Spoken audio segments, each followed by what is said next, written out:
প্রত্যেকটা দিনের থেকে আজকের দিনটা কিন্তু একটু আলাদা, কারণ আজকে রবিবার। আর রবিবার মানে একটু দেরি করে ঘুম থেকে ওঠা।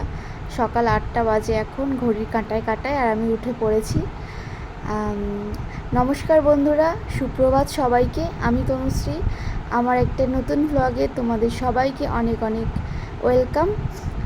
সকালবেলা ঘুম থেকে উঠে গেছি, বিছানা টিছানা সব কিছুই তুলে ফেলেছি, পরিষ্কার করে নিয়েছি। আর এরপরেই আমার কাজ হচ্ছে রান্নাঘরে চলে যাওয়া, কারণ সকালে সব কাজটা একটা হেল্পিং হ্যান্ড দিদি আছে, সে এসে সব কাজটাই করে দিয়ে যায়।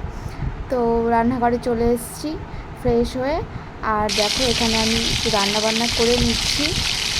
আজকে একটু স্পেশাল কিছুই নেই, খুব সাধারণ একটা গরমের দিনে মানুষ যেরকম খেতে পছন্দ করে সেরকমই রান্নাবান্না হয়েছে। তো আজকে কি হয়েছে চলো তোমাদেরকে একটু দেখিয়ে দিই। আজকে আমাদের হয়েছে ঢ্যাঁড়স আলু দিয়ে মাছের ঝোল, আর এঁচোড় চিংড়ি।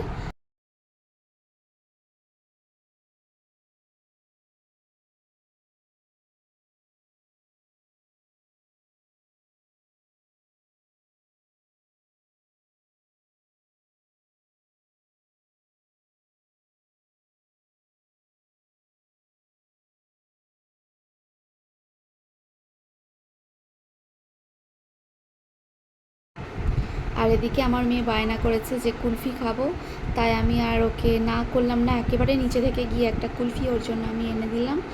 আর ও এখন বসে বসে সেটাই এনজয় করে খাচ্ছে। আমরাও ছোটোবেলায় কত না আবদার করতাম আমাদের মা বাবার কাছে, তেমনই ও একটু একটু বড়ো হচ্ছে, আবদার করতে শিখছে। তো ওকে আর বারণ করিনি, ওকে গরম পড়ে গেছে, একটা কুলফি তো দেওয়া যেতেই পারে।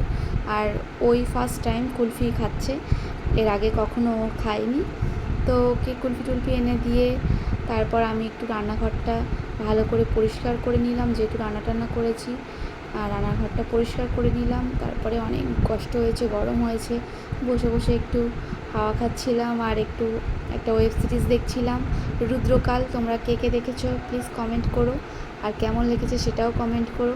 আমার তো খুব ভালোই লেগেছে। আর এখানে দেখো, লাঞ্চ করে আমরা ঘরে চলে এসেছি, কারণ বাইরে প্রচণ্ড গরম। আর আজকের ব্লগটা এখানেই শেষ করছি। টাটা বাই, পরের ব্লগে আবার দেখা হচ্ছে।